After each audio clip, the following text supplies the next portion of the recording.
अस्सलाम वालेकुम नाज़रीन, हॉटशिप प्रोग्राम में भलीकार मैं तव्हांजी मेज़बान सबीन मेमन। नाज़रीन, हॉटशिप प्रोग्राम में ॻाल्हि कंदासीं चूंडुनि खां पोइ मुल्की सियासी सूरतहाल जे हवाले सां हुकूमत जी जोड़ जक लाइ जिते वॾियूं पार्टियूं हिक ॿिए सां मुशावरत ऐं सलाह मशवरा करे रहियूं आहिनि त उते मुल्क में चूंड नतीजनि ख़िलाफ़ धरणनि जो सिलसिलो बि जारी आहे। GDA पारां बि धरणे जो ऐलान कयो वियो आहे। JUI पारां पिणु कल्ह असां ॾिठोसीं त मौलाना फज़लुर रहमान चूंड नतीजनि खे मुकमल तौर ते रद्द कंदे इहो चयो त हाणे फ़ैसिलो ऐवान में न पर मैदान में थींदो। मौलाना फज़लुर रहमान इहा बि ॻाल्हि कई त हू नून लीग या पीपल्स पार्टी जा ताबेदार न आहिनि। मौलाना फज़लुर रहमान इहो चयो त जंहिंखे लॻे थो त चूंडूं साफ़ शफ़ाफ़ थियूं आहिनि उहो हुकूमत जा मज़ा वठे ऐं जेको नथो सम्झे उहो उन्हनि सां गॾु थिए। मौलाना फज़लुर रहमान नून लीग खे पिणु अपोज़िशन में वेहण जी दावत ॾेई छॾी। इन खां अलावा जेकॾहिं PTI जी ॻाल्हि कंदासीं त PTI पारां पिणु हुकूमत साज़ी लाइ कोशिशूं कयूं पियूं वञनि। जेतोणीकि चूंड नतीजा अचण खां पोइ इहा सूरतहाल वाज़े थी आहे त कंहिं बि हिकु पार्टी वटि अक्सरियती जेका आहे मेजॉरिटी न अची सघी आहे। इन जे करे का बि पार्टी अकेले सिर्फ़ु हुकूमत नथी ठाहे सघे। उन बावजूदि PTI जो जेको क्लेम आहे PTI पारां न रुगो वज़ीर आज़म नामज़द कयो वियो आहे बल्कि PTI पारां PTI पार्लियामेंटेरियन सां गॾिजी KP में हुकूमत ठाहिण जी ॻाल्हि कई वई आहे। जॾहिं त PTI जा कुझु जेके अॻुवान आहिनि इन ॻाल्हि जी तरदीद बि कनि था। PTI जे अरबाब शेर अली जो चवणु आहे त PTI इन तरह जो को बि राब्तो न कयो आहे ऐं इन तरह जूं ॻाल्हियूं करे कंफ्यूजन पैदा करण जी कोशिशि कई पई वञे। इन समूरी जेका हुकूमती जोड़जक जो सिलसिलो जारी आहे मुख़्तलिफ़ पार्टियुनि जे विच में इन समूरी सूरतहाल ते ॻाल्हाइण जे लाइ मूंखे सीनियर साफ़ी तर्ज़निगार सिद्दीक़ साजिद साहब ज्वाइन किया। सिद्दीक़ साहब वेलकम कहती हूँ, आपने प्रोग्राम में ज्वाइन किया। जी शुक्रिया। सिद्दीक साहब, इंतखाबात हो गए, नतायज आ गए, अब हुकूमत साजी का जो मरहला है, जो फॉर्मेट है, वो अभी तक तय नहीं हो सका। न नून लीग कर सकी है, न पीपल्स पार्टी कर सकी है। JUI जैसी बड़ी पार्टी हो, उन्होंने नतायज को मुस्तरद कर दिया। PTI ने जो चीज़ें उठाई हैं उस हवाले से वो भी उनको फाइनल नहीं कर पाई है। क्या सूरत-ए-हाल देख रहे हैं, क्या हो रहा है? जी, एक चीज तो मैं आपको बता दूं कि यहाँ पे वफाकी दारुल हुकूमत में मुस्लिम लीग नून और पीपल्स पार्टी की जो राब्ता कमेटियां हैं वो मुज़ाकरात कर रही हैं पावर शेयरिंग फार्मूले के ऊपर इत्तफाक राय के लिए। कल भी एक दौर हुआ था और इस वक्त जबकि मैं आपसे गुफ्तगू कर रहा हूँ इस वक्त भी इस राब्ता कमेटी का मुश्तरका इजलास जो है वो सेनेटर इसहाक डार की सदारत में जारी है। दूसरी बात यह है कि पीपल्स पार्टी की अब से थोड़ी देर पहले जो आपने प्रेस कॉन्फ्रेंस एक देखी है शाजिया मरी की, उसमें उन्होंने वाज़े तौर पर कह दिया कि हम तहरीके इंसाफ के साथ कोई बातचीत नहीं कर रहे और फिर अभी बैरिस्टर गौहर ने भी कह दिया कि पीपल्स पार्टी और नून लीग से कोई बात नहीं होगी, बाकी जमातों के साथ उनकी बातचीत जो है वो हो रही है जिसमें JUI फे भी शामिल है जी। और तहरीके इंसाफ पार्लियामेंटेरियन भी शामिल है। पावर शेयरिंग हो जाएगी ये मैं आपको बताऊं और यही जो इस वक्त इत्तेहाद एक चल रहा है नून लीग, पीपल्स पार्टी, MQM, बाप और दीगर जो आज़ाद अरकान ये मिलकर हुकूमत जो है मरकज में बनाने में कामयाब हो जाएंगे। कुछ इशूज हैं जिसके ऊपर गुफ्तगू सुनी जा रही है और उसको बातचीत के जरिए हल कर लिया जाएगा। वो इशूज ज़्यादातर हैं कि नून लीग चाहती है कि वफाकी काबीना का भी पीपल्स पार्टी हिस्सा बने। पीपल्स पार्टी पहले मरहले में उसका हिस्सा नहीं बनना चाह रही, वो सिर्फ जो है वो आइनी ओहदे लेना चाह रहे हैं, सदर का, चेयरमैन सेनेट का, स्पीकर कौमी असम्बली का। नून लीग का ये कहना है कि आप सदर का तो ओहदा उसमें तावन करने को बिल्कुल तैयार हैं, लेकिन वो कह रहे हैं चेयरमैन सेनेट या स्पीकर कौमी असम्बली में एक जो है वो आप हमें दे दें और एक आप खुद रख रहे हैं। लेकिन पीपल्स पार्टी ये दोनों आइनी ओहदे भी अपने पास रखना चाह रही है। इस चीज़ का हल निकालने की कोशिश की जा रही है। जो दोनों तरफ से जो एक चार्टर ऑफ डिमांड है वो एक दूसरे के साथ जो है वो शेयर किया गया है। अब बीच का दरमियानी रास्ता जो है निकालने की कोशिश की जाएगी और ये मैं आपको बता दूं कि इस हवाले से काफ़ी जो पेशरफ्त है वो हो चुकी है और एक दो दिनों में या आज शाम तक इस हवाले से कोई अच्छी खबर हमें सुनने को जो है वो मिल सकती है। अच्छा सिद्दीक साहब, इस बात का ये मतलब हुआ कि मरकज में जो वफाकी काबीना की जो हो रही है इस वक्त फॉर्मेशन, उसमें पीपल्स पार्टी और नून लीग एक साथ हमें नजर आएंगी, चूंकि पीपल्स पार्टी आईनी ओहदों में ज्यादा दिलचस्पी रखती है। देखिए ये मैं आपको सबीन एक बात खुल के बता देता हूँ, ओहदा आइनी हो या हुकूमती हो, वो आइनी ओहदा भी हुकूमती ओहदे में ही आ जाता है। ज़ाहिर है कौमी बजट से ही पैसे चाले ना, आप सदर बन जाएं, चेयरमैन सेनेट बन जाएं, स्पीकर कौमी असम्बली बन जाएं, कौमी जो आपका एक बजट है उसी में से कौमी खजाने से पैसा जो है वो जाना है। तो वो एक नाम रखा हुआ आइनी ओहदे, आप एक तरफ से कहते हैं हम हुकूमत का हिस्सा नहीं होंगे, दूसरी तरफ आप हुकूमत जिन ओहदों के ऊपर, जिन ओहदों पे बैठ के हुकूमत को चलाया जाना है, उसका आप हिस्सा बन रहे हैं, उसके आप सरबराह होंगे। अब मुझे खुद बताइए, क्या हुकूमत के बगैर स्पीकर या चेयरमैन सेनेट के बगैर ऐवान चल सकता है, या सदर के बगैर बिल्स की मंजूरी हो सकती है जो पार्लियामेंट बनाकर भेजेगी, या प्राइम मिनिस्टर की एडवाइस के बगैर सदर जो है वो कुछ कर सकेगा? तो ये ऐसे ही एक वो रास्ता वो होता है, सियासत है। और सियासत में आपको पता है कि आजकल की सियासत में लेन देन, गिव एंड टेक बहुत ज्यादा होता है। तो उसी वजह से इस तरह की चीजों को लटकाया गया है। नून लीग ये कह रही है कि अगर नून लीग ने कल भी कहा, आज भी कहा, उन्होंने कहा जी अगर आप हमारा साथ दे रहे हैं, अगर आप हमारा साथ चल रहे हैं, आपने हमें वोट देने का ऐलान कर दिया, तो आप मेरे साथ कैबिनेट में भी बैठ जाएं।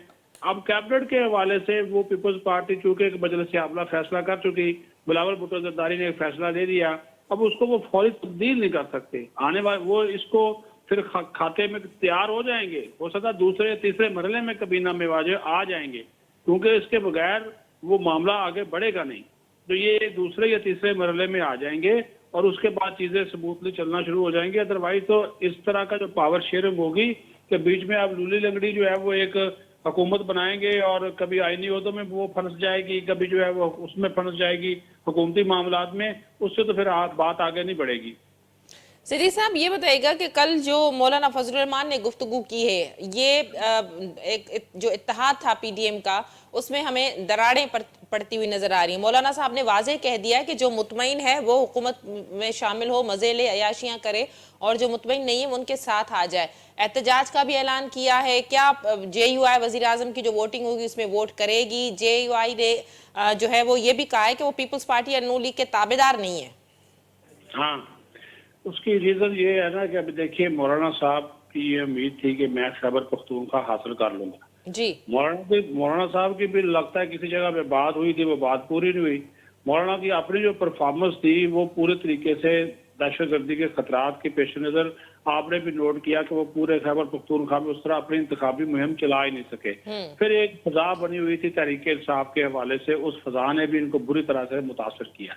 अब मौलाना साहब को गुस्सा ये है कि मैं तो ज़ाहिर है वो खुद तो पार्लियामेंट पहुंच गए, पार्लियामेंट भी नहीं छोड़ रहे, वो पार्लियामेंट में भी जा रहे हैं, अपोजिशन में बैठे हैं, लेकिन जो उनकी एक बड़ी ख्वाहिश देखे ना, अगर JUI फे को जो है वो खैबर पख्तूनख्वा में शिकस्त हुई है बुरे तरीके से, तो आप देखें कि उनको बलोचिस्तान में 11 सीटें मिली हैं और वो नून लीग और पीपल्स पार्टी और दीगर जमातों के साथ मिलकर हुकूमत वहां पे बना सकते हैं। लेकिन उन्होंने अपोजिशन में बैठने का ऐलान कर दिया, क्योंकि वो जो उनको तवक्को थी कि यहाँ पे कौमी असम्बली में उनको कम से कम 10-12 सीटें मिलेंगी, वो उनको मिले नहीं। मेरी इन्फॉर्मेशन के मुताबिक ये उम्मीद लगाए बैठे थे कि हमें 20 नशिस्तें मिल जाएंगी सूबाई असम्बली की और 10 नशिस्तें हमें कौमी असम्बली की मिल जाएंगी, वो मिली नहीं है। तो इस वजह से मौलाना साहब जो है वो अब चले गए अपोजिशन में। फिलहाल उनको मनाने की कोशिश जारी है और वो उन्होंने कहा जी वो अपोजिशन में बैठेंगे, लेकिन आपको पता है कि JUI फे जो है वो जितनी जल्दी नाराज होते हैं उतनी जल्दी मान भी जाते हैं। सिद्दीक साहब, PTI और PTI पार्लियामेंटेरियंस के दरमियान क्या मामलात हैं? क्या कोई कंफ्यूजन है या इत्तेहाद की बातें हुई हैं, या PTI पार्लियामेंटेरियंस के साथ मिलकर KP में हुकूमत बनाएगी? देखिए जी, उनके पास भी 2 सीटें हैं सिर्फ, दो जी। जो तहरीक इंसाफ जो पार्लियामेंटेरियन है 2 सीटें हैं, तो तहरीक इंसाफ को अब एक पार्टी चाहिए। पहले वो उन्होंने वो मजलिस वास्ते मुस्लिमीन की बात की थी, उसके ऊपर एतराज़ात आना शुरू हो गए। जमात इस्लामी वाले वैसे वो उन्होंने इनकार कर दिया, तो फिर अब उन्होंने कहा कि अभी इसके ये सिलसिला जो है वो किया जाए, लेकिन वो लग नहीं रहा। ये भी मैं आपको बता दूं कि वो भी मुश्किल लग रहा है, क्योंकि परवेज खटक तो सियासत से ऑलमोस्ट रिटायर हो गए, तो अब वो उनको एक सहारा चाहिए ताकि उनकी जो मखसूस नशिस्तें हैं वो उनको वापस मिल सके, लेकिन वो सिर्फ सूबे की हद तक ही मिलेंगी, वफाक में तो फिर उनको नहीं मिलेंगी। तो ये वो इश्यूज हैं जो कि, लेकिन अभी इब्तदाई तौर पर राब्ता हुआ है, ये कन्फर्म है कि तहरीक इंसाफ ने राब्ता किया है परवेज खटक से, लेकिन अब वो जब उनकी मुलाकात होगी, बाज़ाब्ता मुज़ाकरात होंगे, फिर उसका कोई तरीकाकार सामने आएगा। सिद्दीक साहब ये बताइएगा कि PTI ने अब ये भी बात की है कि वो तमाम तर सियासी जमातों के साथ बात करने को या डायलॉग करने को तैयार है। पीपल्स पार्टी और PTI के हवाले से राब्तों की क्या सूरत हाल है? पीपल्स पार्टी और PTI के दरमियान राब्तों के कोई ऐसा राब्ता हुआ है? जिस तरह कल शेर अफजल ने कहा कि पीपल्स पार्टी जी मेरी बात हुई आज सेनेटर ताज हैदर से, एक दो और पीपल्स पार्टी के लोगों के साथ। उन्होंने कहा कि सिर्फ मीडिया की हद तक बयानात हैं, किसी किस्म का कोई संजीदा या बाज़ाब्ता राब्ता तहरीक इंसाफ ने पीपल्स पार्टी के साथ नहीं किया है। उन्होंने ये लाजमी कहा कि हमारे दरवाजे मुज़ाकरात के लिए खुले हैं, और कभी ये भी उन्होंने कहा कि मुज़ाकरात के दरवाजे हमने कभी बंद नहीं किए, लेकिन फार्मली तहरीक इंसाफ ने हमसे किसी किस्म का कोई राब्ता नहीं किया है। बहुत शुक्रिया सिद्दीक साहब, आपने अपना मौक़िफ़ देने के लिए प्रोग्राम में ज्वाइन किया। नाज़रीन, सीनियर सहाफ़ी तर्ज़ निगार सिद्दीक साजिद असां सां गॾु हो।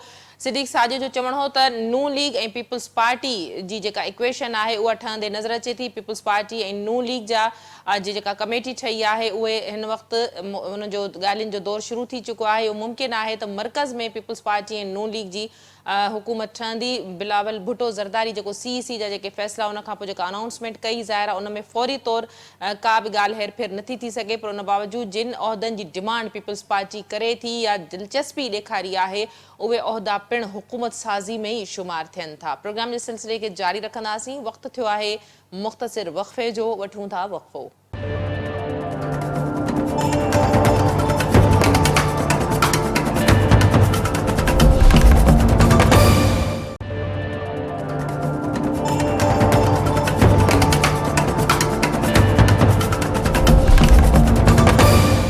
वेलकम बैक नाज़रीन, प्रोग्राम के सिलसिले खे अॻिते वधाईंदासीं। प्रोग्राम के ॿिए हिसे में ॻाल्हि कंदासीं साॻी जेका सियासी सूरत हाल आहे हुकूमत जी जोड़जक जे लाइ सियासी पार्टियुनि जो जी गॾियल कमेटियुनि जो इजलास, सलाह मशवरा ऐं मुलाक़ातनि जो सिलसिलो जारी आहे। इन ई हवाले सां असांखे इस्लामाबाद मां सीनियर सहाफ़ी तर्ज़ निगार ऐं bureau chief Islamabad Sindh TV news Shakir Solangi join कयो आहे। शाकिर भलीकार, तव्हां प्रोग्राम में ज्वाइन कयो। शाकिर, छा थी रहियो आहे? पीपल्स पार्टी ऐं नून लीग जी जेका कमेटियुनि जो इजलास भी थियो, जो ॿियो दौर भी शुरू थी चुको आहे, छा पीपल्स पार्टी नून लीग जे अॻियां कुछ शर्तूं रखियूं आहिनि? बिल्कुल, कमेटी ठाही इन मक़सद लाइ वई हुई त जेके पीपल्स पार्टीअ जा शर्त आहिनि ऐं पीपल्स पार्टीअ जूं जेके शिकायतूं आहिनि, स्पेशली माज़ीअ में जेके नून लीग सां तजुर्बा रहिया आहिनि या PTM जे दौर में जेको तजुर्बो रहियो या 2008 खां 2013 जेको तजुर्बो रहियो नून लीग सां पीपल्स पार्टीअ जो, इन जे हवाले सां मीसाक जमहूरियत जो जेको तजुर्बो रहियो उहो बि डिस्कस कयो पियो वञे, जेके ज़रिया ॿुधाइनि था।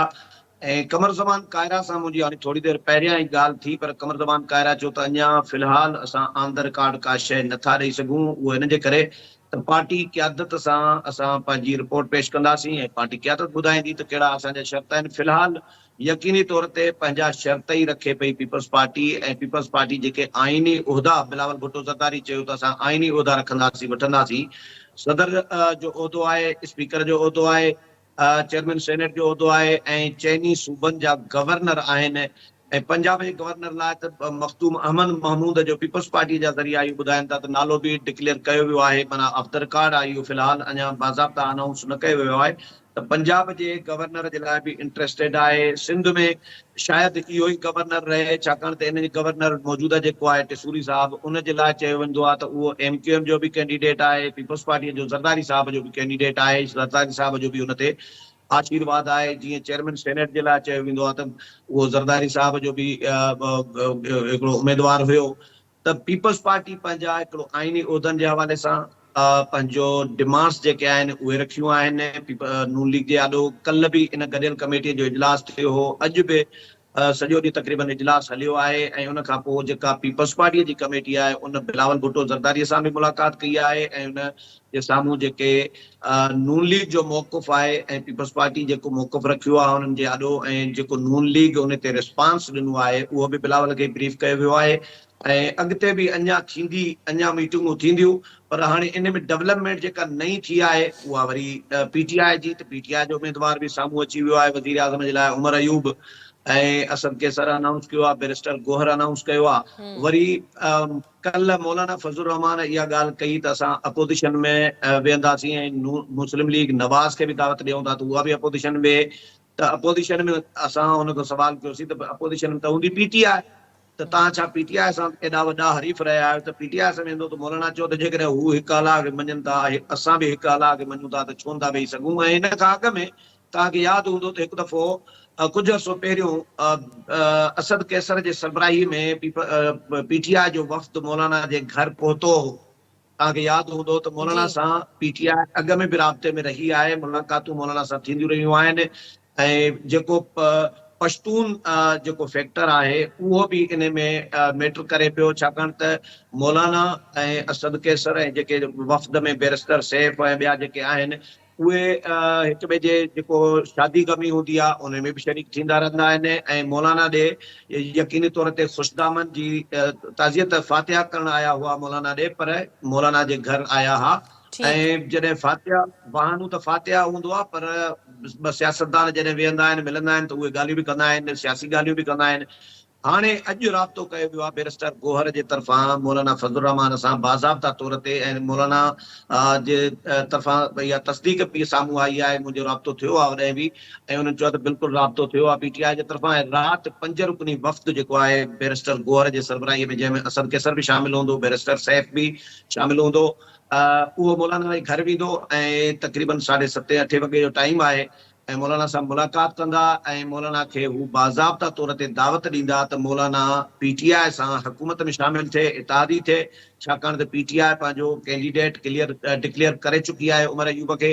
त PTI चाहे थी त उहा हुकूमत ठाहे, नून लीग चाहे थी त उहा हुकूमत ठाहे। त हाणे ठीकु। अच्छा शाकिर, PTI इहो ॿुधायो त मौलाना त अपोज़िशन में कल्ह जेका मौलाना हिकिड़ी प्रेस कॉन्फ्रेंस कई उन में मौलाना काफ़ी ॻाल्हियूं कयूं। हुन इहा बि ॻाल्हि कई त इलेक्शन कमीशन जेकॾहिं शफ़ाफ़ चूंडुनि जी दावा करे थी त पोइ फ़ौज जो 9 मई जो बयानियो बि दफ़न थी चुको आहे। मौलाना इहा बि ॻाल्हि कई त पीपल्स पार्टी नून लीग जे ताबेदार जे ताबे न आहिनि, हू हुननि जा ताबेदार न आहिनि, ऐं वज़ीर आज़म जे लाइ वोट बि न कंदा। त छा जेकॾहिं PTI ऐं मौलाना साहब जी इक्वेशन बीहे थी त पोइ जेकॾहिं नून लीग पंहिंजो वज़ीर आज़म बीहारे थो त छा मौलाना उनखे सपोर्ट न कंदो? मौलाना फ़िलहाल नून लीग खे सपोर्ट न कंदो, मौलाना PTI खे सपोर्ट कंदो। मौलाना एक्चुअली मां तव्हांखे ॿुधायां, मौलाना करे पियो प्रेशराइज़ उन्हनि कुवतुनि खे, उन्हनि फोर्सिस खे जिन जो शहबाज शरीफ कैंडिडेट आहे इस्टेब्लिशमेंट जो, त इस्टेब्लिशमेंट खे मौलाना प्रेशराइज़ करे पियो त मूंखां जेके सीटूं खसियूं वयूं आहिनि उहे घटि में घटि मूंखे वापसि कयूं वञनि। सिंध जे हवाले सां राशिद महमूद सूमरे कल्ह ॿुधायूं त असांजूं 2 सीटूं सिंध मां क़ौमी असेंबलीअ जूं असां खटियूं आहिनि, JUI त इहा क्लेम करे पई, दावा करे पई। ऐं 7 सीटूं सूबाई असेंबली जूं आहिनि राशिद जे बकौल, जेको मूंखे राशिद ॿुधायो कल्ह मौलाना जे घर, त हुन चयो त 7 सीटूं इहे असांखे खपनि। असांखे जिते जिते बलूचिस्तान में KP में जेके जेके खटियल सीटूं आहिनि असांजूं, जेके असां सम्झूं था त असां खटियूं आहिनि, ऐं हुनजो फॉर्म 47 असां वटि मौजूदु आहे, उहे असांखे सीटूं ॾियनि त असां नून लीग सां हलण लाइ तयारु आहियूं। मौलाना खे सीटूं जेकॾहिं इहे वापसि मिलनि ऐं एडजस्ट कयो वञे मौलाना खे, त मौलाना वरी इन सां हली सघे थो, छाकाणि त मौलाना जो ऐं PTI जो मिज़ाज अलॻि अलॻि आहे। ऐं हाणे इहा वॾी ॻाल्हि आहे त इमरान ख़ान मंज़ूरी ॾिनी आहे त JUI सां मौलाना सां राब्तो कयो वञे। एॾा वॾा मुखालिफ़, छाकाणि सियासत में हर फ़ियास त हूंदो कुझु कोन्हे, इहो सभु इहो ॾिठो बि आहे, पाण तजुर्बा इहे थी चुका आहिनि। वॾे में वॾा मुखालिफ़, वॾे में वॾा दुश्मन बि, कॾहिं काफ लीग कातिल लीग हूंदी आहे, कॾहिं उहा कातिल लीग हुनजो नायब वज़ीर आज़म बणिबो आहे पीपल्स पार्टीअ जे हुकूमत में। त इन क़िस्म जूं सियासत में सभु कुझु जाइज़ हूंदो आहे। ऐं मौलाना ॾे अॼु वफ़द वेंदो PTI जो, मौलाना सां मुज़ाकरात कंदो, मौलाना खे पंहिंजी डिमांड्स रखंदो, ऐं थी सघे थो त मौलाना जेकॾहिं हुनखे एडजस्ट नथो कयो वञे त पोइ नून लीग जी हिमायत शायदि न करे, ऐं PTI सां फ़िलहाल वक़्ती तौर ते PTI सां वञे। अॻिते हली वरी सूरत तब्दील बि थी सघे थी जेसीं ताईं मौलाना खे एडजस्ट वञी कनि, पर फ़िलहाल मौलाना पंहिंजो पूरो ज़ोर लॻाए पियो त मौलाना दबाव विझी प्रेशराइज़ करे पंहिंजूं कुझु सीटूं घटि में घटि फेज़ 7 के जे लाइ इहो एतिरियूं वठी सघे त जीअं पार्टीअ खे जवाबु ॾेई सघे। फ़िलहाल त मौलाना इन हद ताईं हलियो वियो आहे त असां जनरल काउंसिल घुरायूं था, उन जूं तारीख़ूं बि अनाउंस करे छॾियूं आहिनि, सूबनि जूं बि मर्कज़ जी बि, त असां सियासत ताईं जेका पार्लिमानी सियासत कयूं पिया इन ताईं असां दस्तबरदार थियूं, ऐं असां पंहिंजे जिदोजहद खे ॿियो को रुख़ अख़्तियार करायूं। इन ते मौलाना इहो इन हद ताईं हलियो वियो आहे, छाकाणि त पार्टीअ जो दबाव आहे मौलाना ते। ऐं हिन वक़्तु मौलाना जूं सीटूं जेके आयूं आहिनि उहे बि मज़ेदार आहिनि। त माना उहो मौलाना अब्दुल गफ़ूर हैदरीअ जी हिकिड़ी सीट आहे, हिकिड़ी मौलाना फज़लुर रहमान जी सीट आहे, हिकिड़ो ॿियो बलूचिस्तान मां हिकिड़ो आलिम आयो आहे। बाक़ी जेके 6 सीटूं आहिनि मौलाना जी, 3 त मौलाना जा उहे अहिड़ा मेंबर आया आहिनि जेके JUI जा कोन्हनि। बाद में JUI में नूर आलम ख़ान बाद में JUI में उहो PTI जो हुयो, पोइ असेंबलीअ में उन खां अॻु में उहो पीपल्स पार्टीअ जो हुयो, पोइ उन खां पहिरियां असेंबलीअ में। हाणे नूर आलम ख़ान इलेक्टेबल आहे, नूर आलम ख़ान जो पंहिंजो हिकिड़ो हल्को आहे, पंहिंजो हिकिड़ो असर रसूख़ आहे, उहो JUI जे करे कोन खटियो आहे। उहो PTI में वियो त बि खटी आयो, पीपल्स पार्टीअ में वियो त बि खटी आयो, JUI में वियो आहे त बि खटी आयो आहे। त मौलाना खे माना जेके ॿियनि पार्टियुनि मां मोकिलिया विया हुआ उहे मौलाना खे सीटूं मिलियूं आहिनि। मौलाना खे पंहिंजूं जेके जनवन पार्टीअ जूं JUI जूं जेके सीटूं चइजनि उहे मौलाना खां खसी वियूं आहिनि, ऐं मौलाना जी डिमांड आहे त उनखे एडजस्ट कयो वञे कहिड़े बि तरीक़े सां। अच्छा शाकिर, जेकॾहिं मौलाना जी इक्वेशन PTI सां बि नथी थिए, ज़ाहिर नज़रियाती इख़्तिलाफ़ बि तमामु घणा आहिनि, त पोइ जेकॾहिं मौलाना नून लीग ऐं पीपल्स पार्टी खे बि सपोर्ट नथो करे, त पोइ पीपल्स पार्टी ऐं नून लीग जो ज़ाहिरा मौलाना सां उन्हनि जी वॾी इक्वेशन रही आहे ऐं हिकिड़ो वॾो इतिहाद रहियो आहे, त नून लीग ऐं पीपल्स पार्टी जो कहिड़ो किरदारु हूंदो पोइ?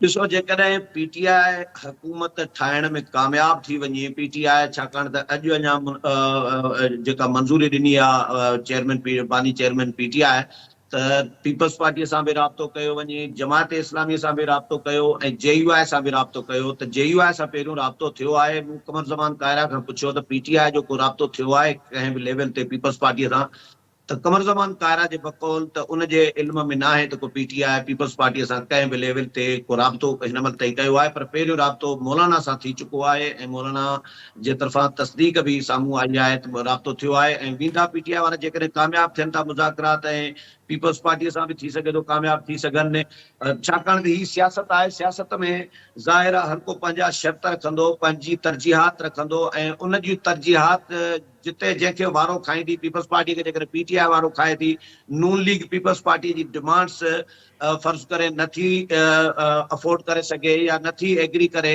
त पोइ PTI पीपल्स पार्टी वटि PTI वारो ऑप्शन ओपन आहे, मौजूदु आहे। PTI हुन सां ॻाल्हाइण बि चाहे थी ऐं ॻाल्हाईंदी बि, त इहो थी सघे थो त पीपल्स पार्टी ऐं PTI बि हुकूमत ठाहिनि।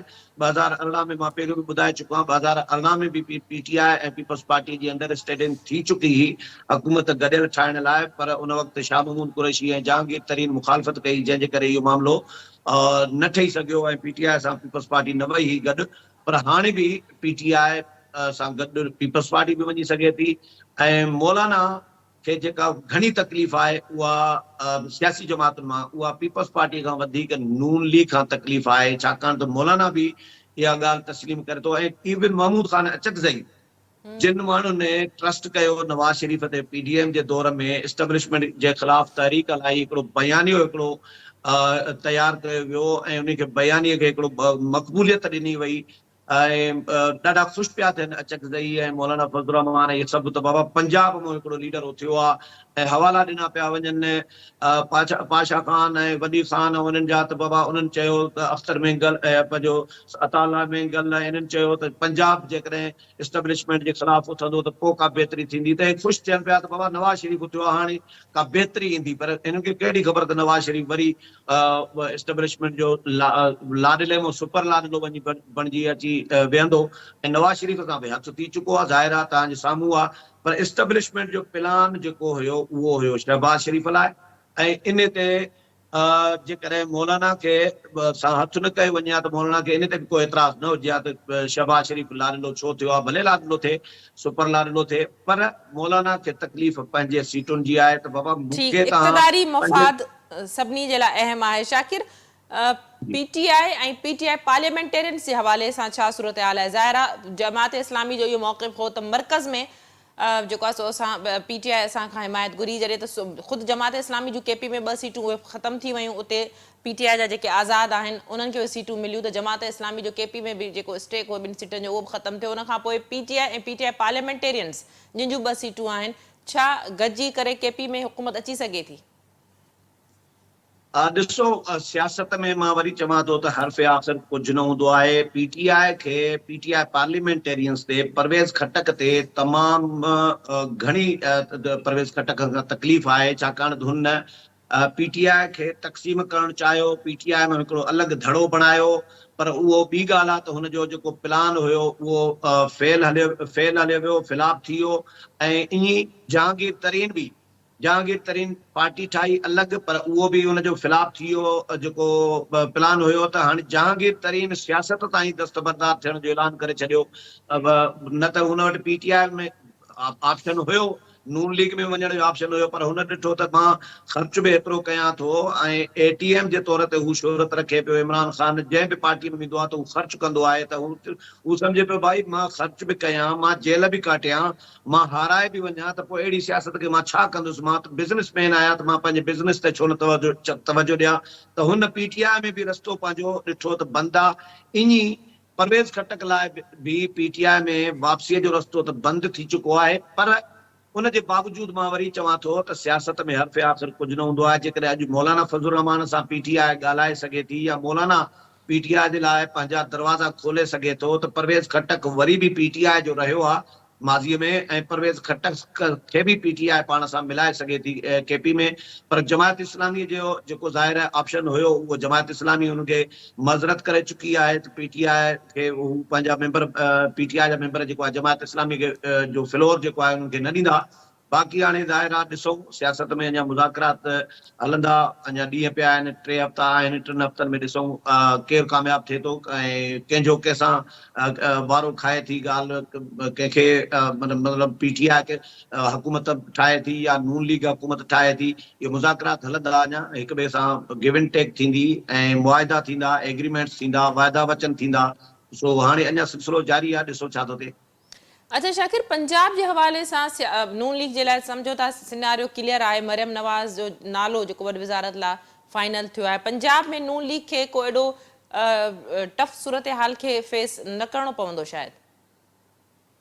ॾिसो, जेकॾहिं पंजाब में मर्कज़ में पीपल्स पार्टी ऐं नून लीग गॾिजी हुकूमत ठाहिनि था, त पंजाब में बि यकीनी तौर ते पीपल्स पार्टी नून लीग सां वेंदी, PTI सां कोन वेंदी। ऐं उते पोइ PTI ऐं काफ लीग बि आहे, काफ लीग भी हुकूमत सां मरकज़ में अचे थी नून लीग सां, त पंजाब में भी काफ लीग भी नून लीग सां वेहंदी। पोइ उन सूरत में घणो टफ टाइम शायदि न थींदो, न मिलंदो नून लीग खे। पर जेकॾहिं पीपल्स पार्टीअ सां या काफ लीग सां मामला नथा ठहनि ऐं PTI बि ठाहे वञे, त पोइ ज़ाहिर आहे पीपल्स पार्टी ऐं PTI जा मामला मरकज़ में ठहनि था, त पोइ सूबे में बि उन ई जमात सां ठहंदा। पर हाणे ज़ाहिर आहे पीपल्स पार्टी पंहिंजूं शिकायतूं नून लीग खे इहे माज़ीअ जूं कयूं आहिनि, त तव्हां असां सां माज़ीअ में कहिड़ियूं कहिड़ियूं जुटियूं कंदा रहिया आहियो, ऐं 2008 खां 2013 ताईं इहे सभु शयूं डिस्कस कयूं पियूं वञनि, जेके ज़रिया ॿुधाइनि था नून लीग सां। त बाबा तव्हां सां पुराणा माज़ीअ जा असांजा तजुर्बा के सुठा कोन रहिया आहिनि। हाणे जेकॾहिं तव्हांजा असां इतादी थियूं, त हाणे असांखे तव्हां पक ॾियो, यकीन ॾियारियो, तहरीरी तौर ते को मुआइदो कयो, त तव्हां असां वाइदा जेके कंदव उहे पूरा कंदव ऐं तव्हां असां हथ न कंदव। पर पीपल्स पार्टी बि मौक़ो जंहिंखे मिलंदो आहे उहो वाइदा तोड़ींदो आहे। तव्हांखे यादि आहे मुआइदो जेको भूरबन वारो मुआइदो थियो हो 2008 में पीपल्स पार्टी ऐं नून लीग जे विच में, मियां नवाज़ शरीफ ऐं ज़रदारी साहब जे विच में। उन में ज़रदारी साहब हुन ते अमल दरामद न कयो ऐं पोइ कंहिं सवाल कयो साहब इंटरव्यू में, त ज़रदारी साहब चयो बाबा उहो सियासी मुआइदो हो, को क़ुर जी आयत या हदीस थोरे ई हुई। इहे ज़रदारी साहब जा जुमिला वॾा मशहूरु थिया, तव्हांखे बि यादि हूंदो। त चवण जो मक़सदु इहो त जंहिंखे जाते वारो मिलंदो आहे उहो उते हिक ॿिए सां हथु कंदा आहिनि। पर घणा जेके हथ कया आहिनि उहे नून लीग कया आहिनि पीपल्स पार्टीअ सां, ऐं मीसाक जमहूरियत जी ख़िलाफ़ वर्ज़ी बि नून लीग कई। ऐं डॉक्टर आसिम हुसैन, शर्जील मेमण, हामिद सईद काज़मी, इन जूं गिरफ़्तारियूं नून लीग जे दौर में थियूं। चौधरी निसार वज़ीर दाख़िला हूंदो, बाद में नवाज़ शरीफ चयो त मूंखे त ख़बर ई कोन हुई त इहो को ईअं थिए पियो। चौधरी निसार पंहिंजे तौर ते कंदो। हाणे इहो कीअं पॉसिबल आहे त वज़ीर आज़म जे मर्ज़ीअ खां सवाइ वज़ीर दाख़िला हिकु वॾी सियासी जमात जे वज़ीरनि खे गिरफ़्तार करे अंदरि करे ऐं वज़ीर आज़म बेख़बर हुजे, त पोइ इहा वॾे में वॾी नालाइकी आहे। जेकॾहिं वज़ीर आज़म खे ख़बर न आहे त इहा नाअहली उन जी आहे, त पोइ हुकूमत जो सरबराह आहे ऐं उनखे ख़बर ई न आहे त उन वज़ीर दाख़िला कंहिं वॾी सियासी जमात जे वज़ीरनि खे बि गिरफ़्तार करे जेलनि में विझे थो। इहो मियां नवाज़ शरीफ ला इल्मीअ जो मुज़ाहिरो कयो। सो चवण जो मक़सदु इहो त नून लीग सां इहे शिकायतूं कयूं पियूं वञनि, त हुननि खां यकीन ध्यानी वरिती पई वञे त तव्हां असां सां कमिटमेंट पूरी कंदव। ऐं हाणे त वॾो वधीक शायदि पीपल्स पार्टी शर्त रखे, छाकाणि त हाणे त PTI जो ऑप्शन बि नून पीपल्स पार्टीअ लाइ अची चुको आहे, त PTI बि सां राब्तो कंदी। हाणे PTI जे साम्हूं बि पंहिंजा शर्त रखंदी, पंहिंजियूं डिमांड्स रखंदी, ऐं नून लीग जे ॾाढो बि जिते पीपल्स पार्टीअ खे वारो खाईंदी।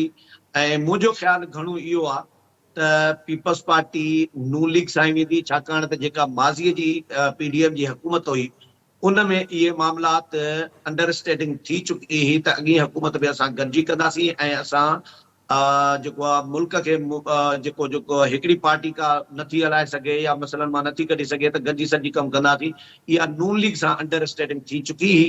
ऐं हाणे छाकाणि त इलेक्शन अहिड़ा आया, नतीजा अहिड़ा आया, इलेक्शन अहिड़ी थी जंहिंखां पोइ डिसअपॉइंटमेंट वधी आहे सियासी जमातुनि में, नून लीग जी तवक़ुआत पूरियूं कोन थियूं, पीपल्स पार्टीअ जूं पंजाब जे हवाले सां तवक़ुआत पूरियूं कोन थियूं या बिलावल खे वज़ीर आज़म बणाइण लाइ तवक़ुआत कोन पूरियूं थियूं, पर सिंध में पीपल्स पार्टी खे वॾे पैमाने ते एडजस्ट कयो वियो, जेका माज़ीअ में एतिरियूं सीटूं पीपल्स पार्टी कोन खयूं आहिनि जेको हिन भेरे खयूं आहिनि, त पीपल्स पार्टी उन सिंध जे लेवल ताईं त मुतमइन आहे, पर मर्कज़ जे हवाले सां पीपल्स पार्टी जा रिज़र्वेशन आहिनि, त जॾहिं रिज़र्वेशन अची आहे तवक़ुआत पूरियूं न थियूं त उन खां पोइ सूरताल सियासी जमातुनि जे अंडरस्टैंडिंग जी जेका उन जी बि सूरताल तब्दील थी आहे, त ॾिसूं हाणे मुज़ाकरात अञा हलनि था ऐं राब्ता थींदा ऐं केरु कंहिंसां थो वेहे, इहे ईंदड़ ॾींहंनि में शयूं ख़बर साम्हूं पइजी ईंदियूं वरी। वञा। महिरबानी शाकिर, तव्हां पंहिंजो मौक़ो ॾियण लाइ असांखे प्रोग्राम में जॉइन कयो। नाज़रीन, इते ई अॼोके प्रोग्राम जो वक़्तु पिणु पंहिंजी पुॼाणी ते पहुतो। ईंदड़ प्रोग्राम ते ॾींदा इजाज़त। अल्लाह वाहे।